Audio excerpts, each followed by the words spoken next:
Bom dia a todos. Quero começar por agradecer ao Conselho da Diáspora Portuguesa e a todos os seus parceiros pelo convite para participar nesta edição do Euro-African Forum. Um cumprimento muito especial que eu gostava de deixar ao Dr. José Manuel Durão Barroso pelo seu constante empenho nesta plataforma, assim como em muitas outras, e nas relações entre a União Europeia e, em especial, Portugal e África. Exatamente como a Gineta Borda mencionou, no ano passado, na qualidade de deputada europeia, tive o privilégio de fazer uma intervenção remotamente, nessa altura falando sobre a cooperação com a África ao nível da ciência e inovação no domínio da SIDA, malária e tuberculose, um projeto que eu iniciei enquanto ministra aqui já há bastantes anos e que é um dos projetos de maior sucesso a nível europeu e na cooperação da Europa com a África. Hoje é com muito gosto que estou aqui, em pessoa, na qualidade de ministra, e que vos venho falar essencialmente de 3 tópicos. O potencial do continente africano na área das energias renováveis, a necessidade de financiamento internacional para a África na área do clima e, no fim, um pouco sobre as políticas da União Europeia e de Portugal nesta área. O continente africano tem um enorme potencial inexplorado no domínio das energias renováveis. Falamos de recursos que estão presentes em todo o território. Potencial para a energia solar, naturalmente. A África tem 60% dos recursos solares do mundo, mas também eólica, hídrica e geotérmica. Mas a África utiliza apenas 11% do seu potencial hidroelétrico e 0,01% do seu potencial eólico. Ao mesmo tempo, existe uma clara necessidade de mais energia. Estima-se que cerca de milhões de africanos, cerca de 43% da população do continente, não tem acesso permanente à eletricidade. Além disso, em muitos casos, a produção de energia elétrica depende quase exclusivamente de combustíveis fósseis. Todas as previsões, tendo em conta o crescimento populacional, as expectativas de melhor qualidade de vida e o desenvolvimento económico apontam para um aumento significativo da demanda de energia em África nos próximos anos e nas próximas décadas. Na minha perspectiva, tanto pelos benefícios ambientais como económicos, como na facilidade de produzir localmente, a aposta deve ser nas renováveis. As energias renováveis já são economicamente competitivas face aos combustíveis fósseis e tenderão a ser cada vez mais. São também, se me é permitido usar esta palavra, mais democráticas porque podem ser implementadas de uma forma descentralizada e em diferentes escalas. Tanto podemos ter grandes projetos como criar pequenas comunidades de produção para autoconsumo. É possível ter impacto imediato com investimentos relativamente reduzidos. Mas a verdade é que esta aposta ainda não está verdadeiramente a acontecer em grande escala. Apesar de começarem a surgir algumas exceções, como tem sido o caso da África do Sul, o investimento nas renováveis no continente africano tem sido residual. De acordo com a Agência Internacional de Energia, este representa apenas 2% do investimento total mundial. A África necessita de capacitação institucional, capacitação da sua sociedade civil e de apoio financeiro. A África e a Europa podem ajudar-se mutuamente, mas para isso é necessário que esta capacitação e que o apoio financeiro se concretize. E como assegurar este processo? Em primeiro lugar, através do financiamento climático internacional. Na COP15, da Convenção Quadro das Nações Unidas para as Alterações Climáticas, em 2009, em Copenhague, os países desenvolvidos comprometeram-se com o objetivo coletivo de mobilizar 100 mil milhões de dólares por ano até 2020. Na COP21, em Paris, esta meta foi estendida até 2025. E só em 2022, os países desenvolvidos atingiram pela primeira vez o objetivo global de ultrapassar os 100 mil milhões de dólares. Está agora em negociação uma nova meta de financiamento climático internacional que deverá suceder, a partir de 2025, à meta atual. A COP29, que terá lugar em novembro em Baku, o tema principal será o financiamento. E espera-se a conclusão das negociações sobre a nova meta de financiamento pós-25 e os seguintes aspectos: o montante global, a base dos doadores, se será responsabilidade exclusiva dos países desenvolvidos ou se os países em desenvolvimento, especialmente as economias emergentes, deverão ser chamadas a contribuir, de acordo com as suas possibilidades, e as fontes de financiamento, exclusivamente público ou público e privado. A União Europeia entende que a meta deverá ser composta por financiamento público nacional e internacional e por investimentos privados.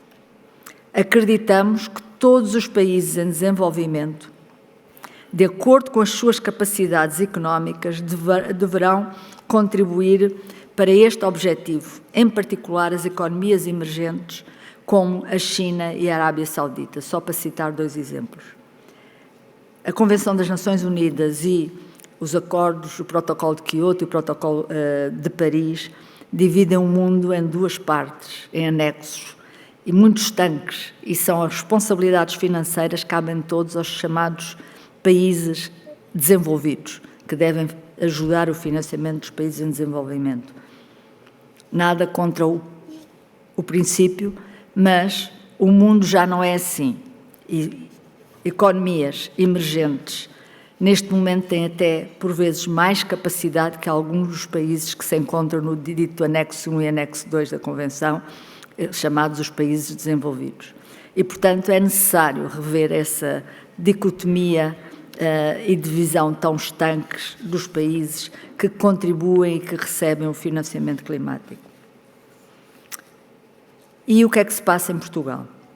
À data de hoje, o financiamento climático internacional de Portugal até 2025 totaliza 68,5 milhões de euros, apostando num primeiro círculo constituído pelos países africanos de língua portuguesa e Timor-Leste, e um segundo círculo de países e regiões de interesse estratégico para Portugal, nomeadamente em África, em particular no Norte da África, na África Ocidental, bem assim como na América Latina.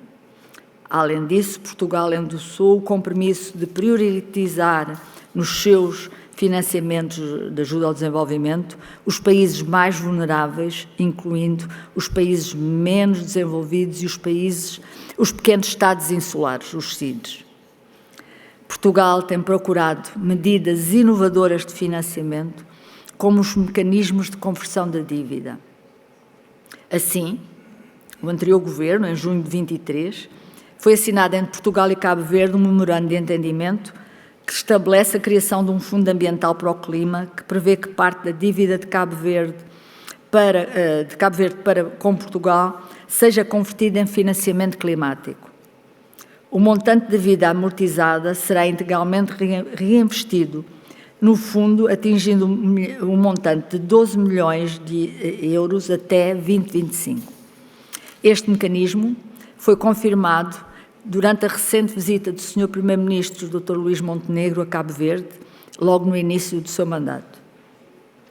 E, na minha recente visita, por ocasião de 10 de junho, a Cabo Verde, com reuniões com o Sr. Ministro da Agricultura e Ambiente e o Sr. Ministro da Indústria, Comércio e Energia, os projetos para o financiamento para absorver os 12 milhões de euros já estão identificados. No acordo está previsto o envolvimento de empresas portuguesas em parceria com as empresas cabo-verdianas para a execução destes projetos. Estamos a falar de um primeiro conjunto de projetos de solar fotovoltaico, o upgrade, um aumento da central voltaica de Palmarejo, na Ilha de Santiago, mais instalações fotovoltaicas mais pequenas, associadas a instalações de produção de tratamento de água. E um projeto de bombagem hidroelétrica associado à produção de energia eólica. Está também negociado um fundo semelhante num valor de 3,5 milhões de euros na conversão da dívida de São Tomé e Príncipe. Este processo está mais atrasado, mas estamos a seguir também tudo relacionado com esta conversão de dívida, e a senhora Secretária de Estado, a atual Secretária de Estado da Energia, esteve também durante o 10 de junho em São Tomé, onde teve encontros relacionados com este tópico. Esta é uma iniciativa que está a gerar bastante interesse a nível internacional, junto da Comissão Europeia, junto de outros países, dos chamados países desenvolvidos, até porque contempla outra componente essencial, a capacitação. Não basta reforçar os investimentos, é preciso criar massa crítica altamente qualificada, desde os técnicos, engenheiros, cientistas de diferentes setores, que irá implementar, manter e desenvolver estas infraestruturas em África. Na Europa, e em particular em Portugal, ainda que em estágios distintos, enfrentamos, no fundo, os mesmos desafios e estamos a adotar estratégias semelhantes às que agora estive a descrever. Queremos nos tornar mais sustentáveis, mas também mais competitivos e menos dependentes de fornecedores externos. A nível europeu, promovemos uma ampla reforma legislativa no setor da energia, no âmbito do Pacto Ecológico Europeu. Nos últimos 5 anos, desenvolvemos mais de 30 diretivas e regulamentos na área da energia que neste momento estão a ser transpostos e precisam de ser transpostos para a legislação nacional. Uma verdadeira revolução nestas áreas com consequência do Pacto Ecológico Europeu. Estes conjuntos de medidas assentam em objetivos muito específicos. Uma transição para uma economia baseada em fontes renováveis, um reforço da resiliência e autonomia estratégica da União Europeia na matéria de energia e um contributo real destas reformas para a melhoria da qualidade de vida das pessoas, para o crescimento económico e conduzindo a uma redução de 55% no gases com efeito de estufa até 2030 e uma neutralidade carbónica até 2050. Em Portugal temos uma posição favorável no quadro das energias renováveis, mas queremos ainda reforçar. Concluímos recentemente a revisão do Plano Nacional de Energia e Clima, no qual elevamos as metas para 2030 em termos do peso das renováveis no consumo final bruto de energia de 47 para 51. Temos o PNEC pronto do nosso ponto de vista, será agora enviado para a Assembleia da República. E queremos chegar a estes valores apostando também em energias renováveis inovadoras. Sabemos que, além da produção, temos de melhorar a nossa capacidade de distribuição e armazenamento. Iremos em breve lançar o concurso para a flexibilidade de rede e armazenamento, num montante global de 99,75 milhões de euros, oriundos do Plano de Recuperação e Resiliência, e também estamos a trabalhar numa estratégia para o armazenamento de energia.